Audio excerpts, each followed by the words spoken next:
Hello and welcome to the Cake Coach Online Facebook page. And today I am absolutely delighted to have Jacqui McPeake of Jacqs Limited. Tell us, Jacqui, what Jacqs stands for. So first of all, thank you, Karen, for inviting me to this afternoon's discussion. So Jacqs Limited stands for Jacqui's Allergen and Catering Specialist. So quite easy to remember, it's part of my name. And when I was trying to put my business together, a colleague of mine rang and said, "Hi, Jacqs, how are you getting on?" And I just shouted down the phone, "That's it, that's my name." And fabulous. So straight on to company's house, see if I can have that. Limited company. Exactly that. So so Jacqs Limited. And sometimes people now email me and go, "Hi, Jacqs," and so I'm known as Jacqs or Jacqui. And if it's my mum, I'm a Jacqueline. And if you've done something naughty, it's Jacqueline. So tell me, how did you get into the wonderful world of allergens, and how did you get started? So my background is in the catering industry, so 30 plus years. I won't tell you what the plus is. I like to say 30 plus. No. Yeah. In the catering industry, and 20 years in the higher education sector, which is universities. And I worked in various buildings within the Manchester Metropolitan University, and I ended up as head of catering. I was trained in catering. I was a catering manager and moved my way up. So head of catering for 10 years with 36,000 students, 4,000 staff, VIP events, conferences, dinners. They didn't all eat at once, I have to say.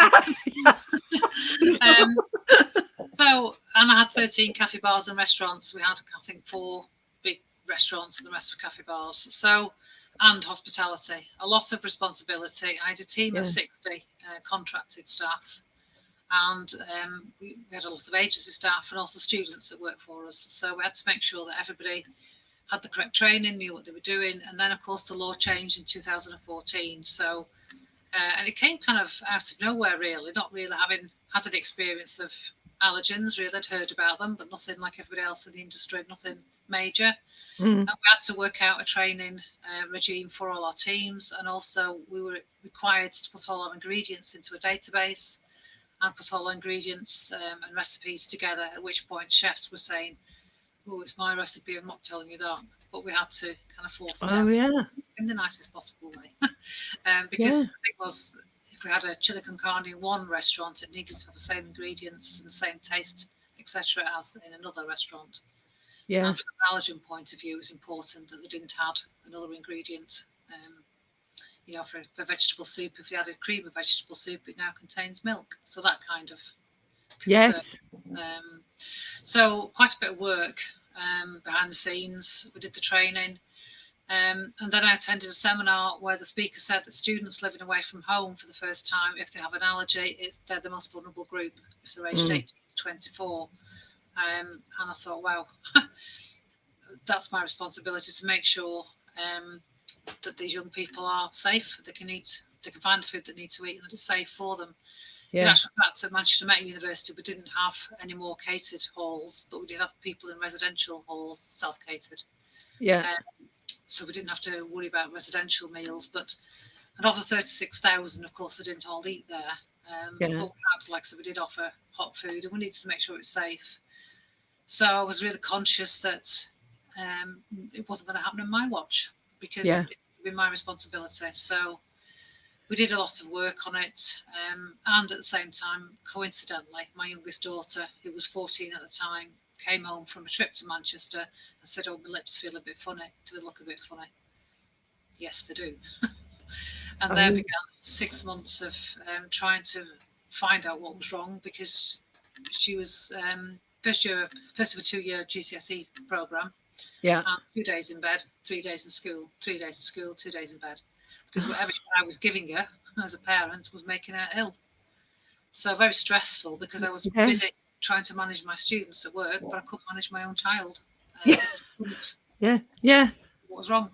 And I was going into really stressed, actually, as a parent, and my exec chef, "What have you fed her now? Let's go and get a coffee. What's going on?" And we had to kind of trial and error, keep a diary of her foods. We couldn't get an appointment at the hospital for quite a while. So anyway, she was severely gluten intolerant.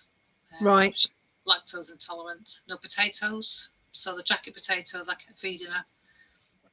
The crisps, she can't eat, can't have chips. And no eggs. So quite a change in diet for a 14-year-old.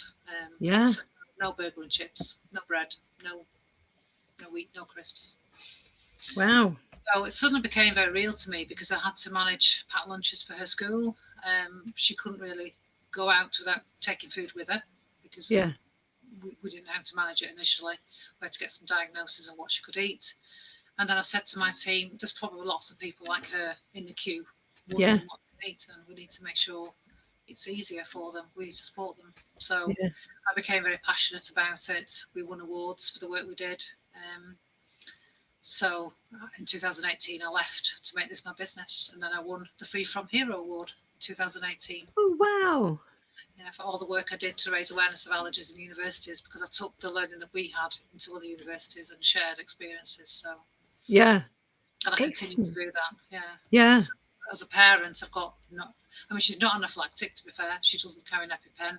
Right. But if she has gluten, even a breadcrumb will make her sick, and she'll be in bed for 2 or 3 days. Wow.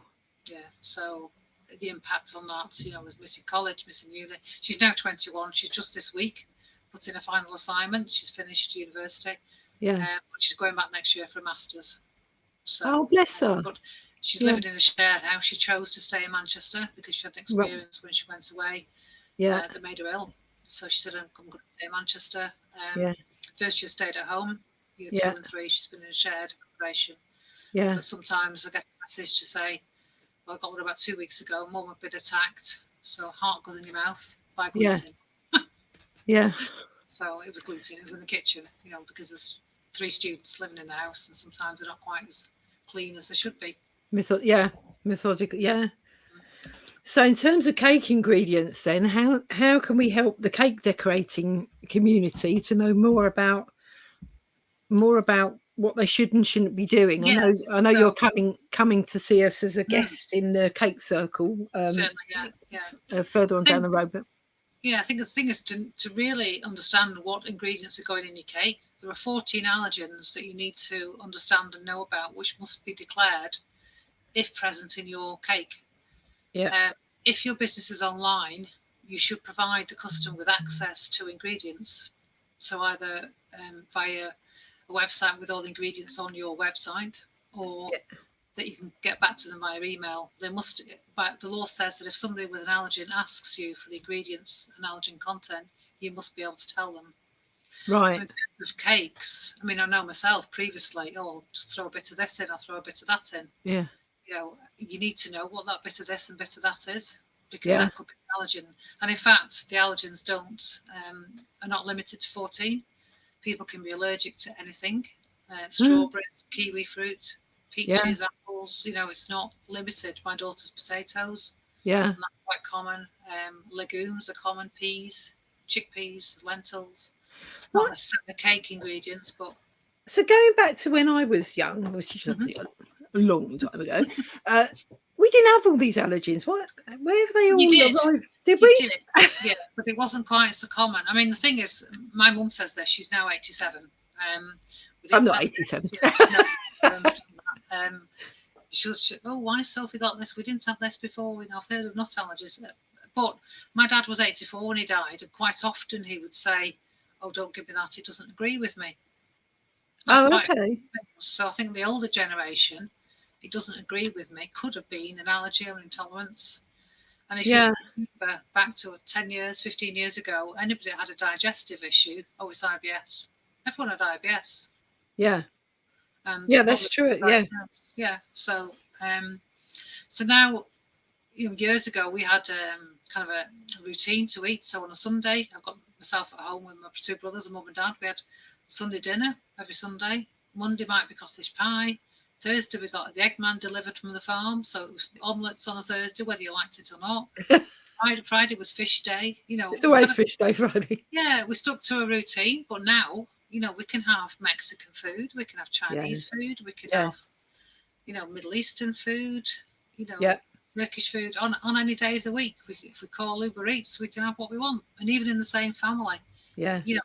Not that I ever do, but you can order pizza for so and so, and Chinese for somebody else, all in the same order. So our eating routines have changed. We're eating foods that we weren't used to many years ago. Yeah. Even things like pineapple, kiwi fruit weren't that common. Strawberries on Christmas Day. How does that happen? Yeah. So the chemicals that are around to make your strawberries nice and juicy on your Christmas Day, how does that happen? Yeah. And we know more about it. So doctors, instead of kind of saying it's IBS, they investigate more. Yeah. So, they know more about it. Celiac disease, 1 in 100 people have celiac disease, which is, they need to avoid all gluten, which for cakes, an issue. Yeah. But in order to be diagnosed with celiac disease, you have to eat wheat products or products with gluten in, wheat, barley, oats and rye, for 4 to 6 weeks, knowing full well you're going to be sick. Seriously? Yeah, because it affects the lining of your stomach. And then they take you in for a camera down your throat to do a biopsy. So there are probably many more people who really don't want to go through that and know that they probably are celiac but haven't been diagnosed. Yeah. So we know more about it. The way we grow food, the chemicals, the way we, the loaf of Warburton's bread, it's like cotton wool in a bag, isn't it? It's not really bread as it was back in the day. My mum used to make bread every day, and so things have changed. 1 in 5 children now diagnosed with food allergies. Wow. And over 2 million people have got a diagnosed food allergy, and that's without people that are not diagnosed. Good grief. Massive amount of people. So when you're making a cake, you can't just throw in a bit of this and a bit of that and hope for the best. You need to know exactly what ingredients are going in there. And the concerning thing is that, we all know about peanuts and nuts because that's, we knew that years ago, and that's kind of the only thing we knew.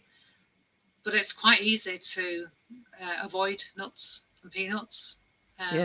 You just don't buy them, just don't put them in the product. But the one that the latest issues with fatal reactions to anaphylaxis, which is the reaction to allergies when people have died, have been milk. So a small amount of milk in a product, which is an ingredient in cakes in the form of cream or butter, or even as a milk, a drop of milk to make it a bit the batter. Drop of milk into the buttercream, or because it's. If you do that, then you're adding an allergen, and if you do that, somebody with fatal milk allergy, that's it. Is that scary enough for you?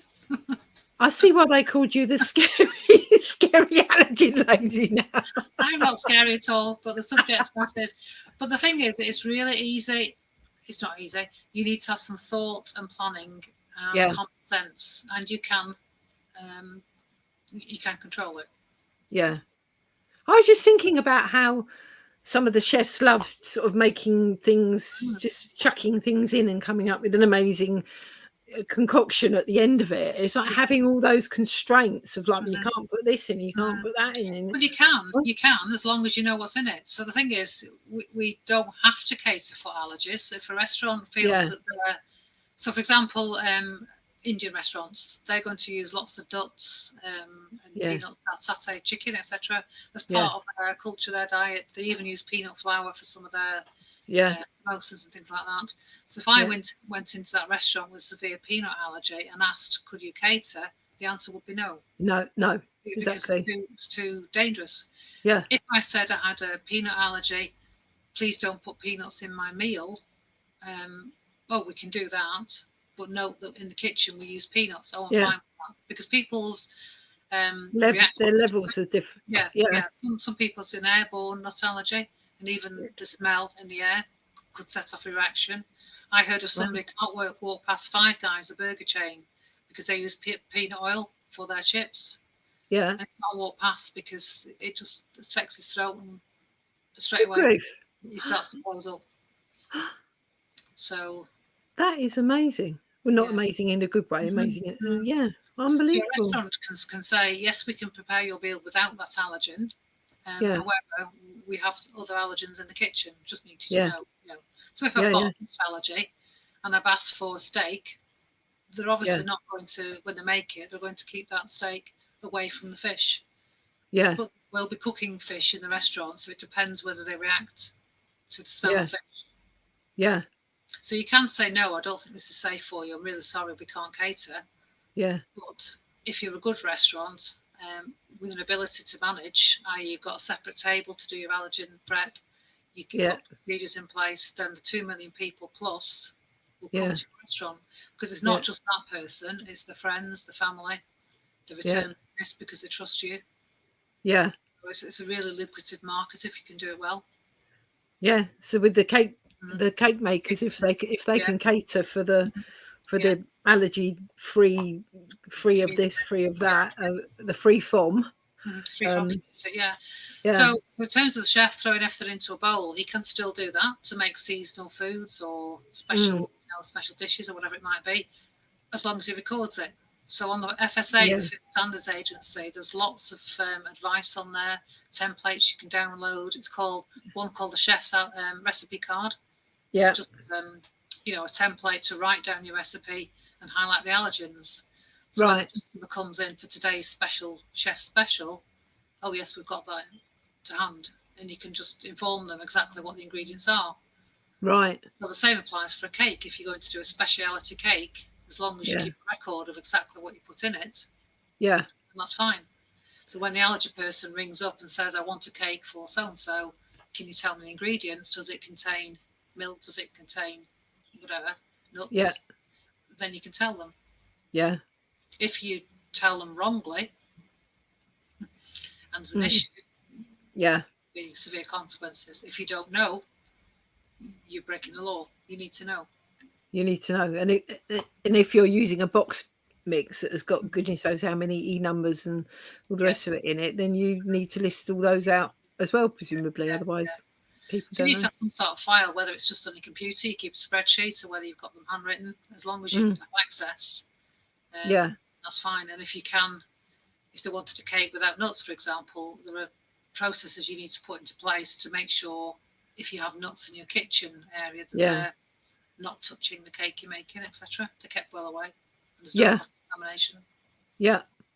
So it sounds like you've got to be very brave to be a free from cake decorator, or have a big kitchen that's got lots of areas where you... Not necessarily brave, but just have a process in place and common sense. Organised. We've done cooked meat and raw meat for years. We just get the red chopping board when we cook our chicken in a commercial kitchen. Yeah. And we keep raw meats and cooked meat well away from each other. It's the same principle. Yeah. It's not difficult, but you just need to think about it. I mean, my daughter, she's 21 now. She's in a shared house with two other people. If she's hungry at midnight, she'll put up on Instagram, oh, I've just made a cake, I felt hungry, gluten-free, lactose-free, egg-free, whatever. Choose an egg-free alternative, which is available, as you probably know.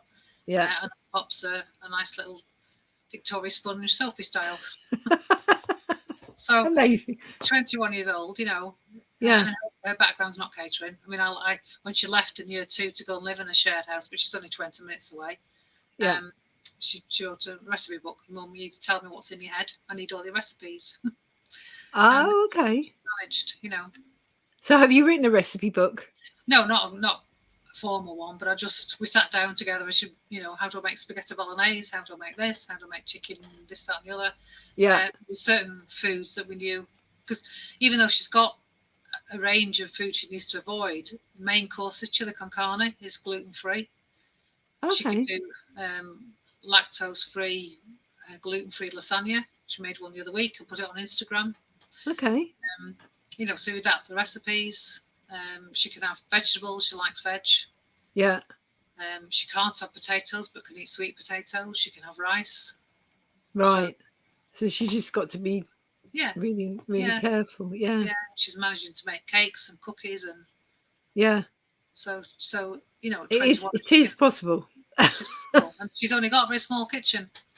Yeah. So it's a little terraced house with 3 of them in the middle of Manchester in student land. Yeah. So and you're sort of in the throes of writing a course based on the live workshops that you've been running. So I'm at Highfield Training Centre. And I feel produce training for all sorts of areas in workplace, and I'm also a tutor. So I do high field level 3, which is a formal qualification, and I do high field level 2.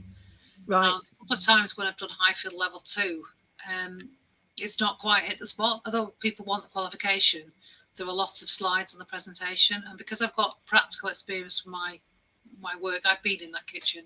I've had those last minute requests. Did you know we've got 5 gluten free? Oh no, I had to go and tell the chef. Yeah. And close my ears whilst he responded. Yeah. But we turned those issues into a positive. We had to deal with it, so we turned it around and made it a positive experience. So I used that into a more practical training program called the Purple Allergy Plan. Because purple is a recognised colour for allergens. Yeah. So if you look down the food from aisle in supermarkets, quite often they have purple packaging. But also in the kitchen, we have purple chopping boards, purple knives, etc. The same as the red colour coding for the raw meat. Yeah.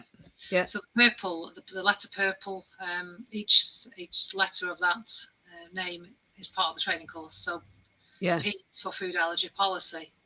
Do you have a policy? Because for departments, for a business, if you don't have a policy, how do you know what you're aiming for? Yeah. So, and even for a cake business, it's a good practice to understand what you can and can't do. This is our food allergy policy. We can do this. We will do this, blah, blah, blah. Or unfortunately, we can't do this. Yeah. So set that out, put it on your website, and let people know that you've at least thought about it.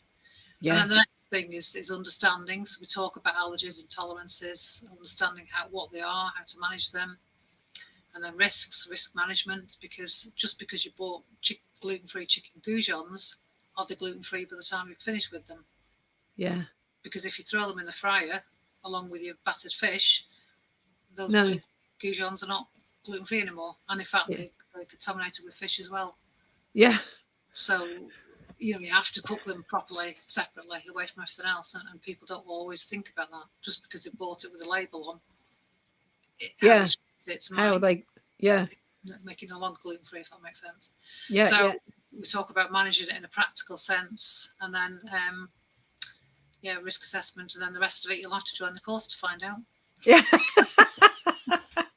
There you go. There you go. Or come along to and join the Cake Circle. Yeah. Which is the doors are shutting on Sunday for this round of the Cake Circle. So we're going to have we have already, because we've started a little while ago, we've got guest experts just like Jacqui coming along, telling us all sorts of amazing things that you actually need for your cake business, from food photography to branding to what would you do if you need a website, to how to run Pinterest pins. We've got Instagram coming up. There's all sorts of people. In fact, I think I'm booked up now till October because Sounds amazing. I might come along myself. I know. And then we've also got craft tutors, which the craft tutor is going to be streaming to me live in 20 minutes from Canada, because it's 9 o'clock in the morning there. Because I've got three craft tutors. One's in Canada, one's in USA, and one's in the UK. So we're covering all like snowy situations, really humid situations, and the UK, which is probably raining all the time. But anyway. we thought we'd go international with our craft tutors who are teaching baking skills.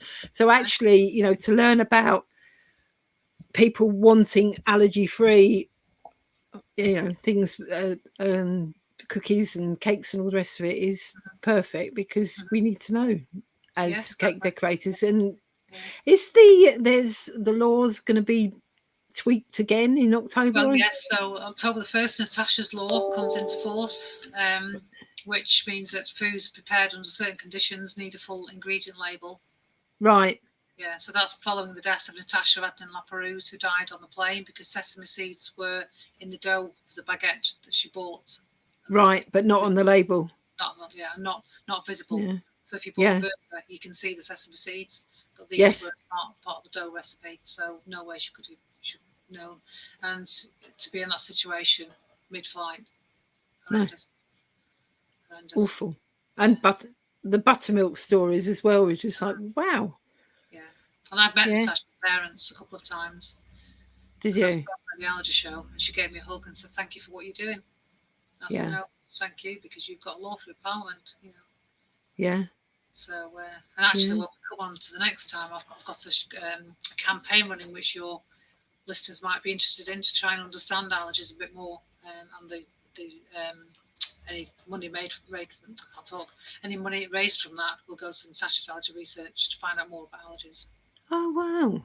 Yeah, so it's a really good way to understand it, which I challenged my team back when I worked at the university, and it's a really successful way of understanding what it's like to be a person with an allergy. Yeah, it must be. I've got a girlfriend who's allergic to anything to do with onions, and that is horrific. Just I mean, I'm not sure how far it goes. I think she goes into, I don't know, shock or whatever it is. But if you go into a restaurant and try and ask for something without an onion in it, a lot of the chefs like flop over sideways and go, "Well, you can have fish." And then they go, "Oh, actually, there's chives in the white sauce that goes with the fish that we got." I know, it's really hard once you start looking at allergens and ingredients. And in America, the laws are different again. They've only got 9 allergens. They've just added sesame seed to their list, which they have to get through their laws, because it wasn't previously. So okay, 9 in America. So we've got 2 that we've got 14. We've got 14. 14. Okay. So that'd be quite interesting, since we've got Canada, America, and the UK, to see what actually maps across to all 3 countries, actually. And some people can be allergic to water. No. When they cry, they get a really severe rash, and washing causes them pain. Wow. I'm full of all these, interesting I used to see all these 7-year-old boys go, "Mum, I'm allergic to water. I'm not going to wash my face or my neck ever again." Yeah, when she tells him off and he cries, Amazing. Yeah, but you can be allergic to anything, Yeah. It's absolutely astonishing, because did they have this in Victorian days? It's like, but when you, as you say, we had meat, potato, greens and gravy, and it wasn't grown with loads of things being sprayed on it. And the pace of life is different. We get takeaways, we get bought in food, packaged food, whereas before, and they do say that people living in farmland areas are not susceptible to allergies the same as people living in cities, because of the lifestyle.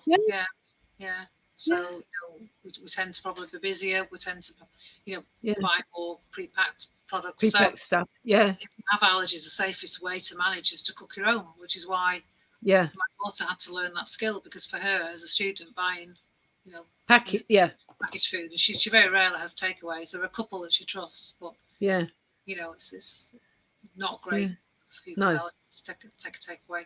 No. Well, it's been a joy and a pleasure. Thank you so much for coming on and enlightening us about the weekend. I know. Just like, oh my God, I'm glad I haven't got any allergies. Fabulous. Anyway, we shall meet again when you come to visit us in the group, and have a nice bank holiday weekend. Thank you, and you too. Happy cake making. Yeah, thanks ever so much. You're welcome. Okay. Bye.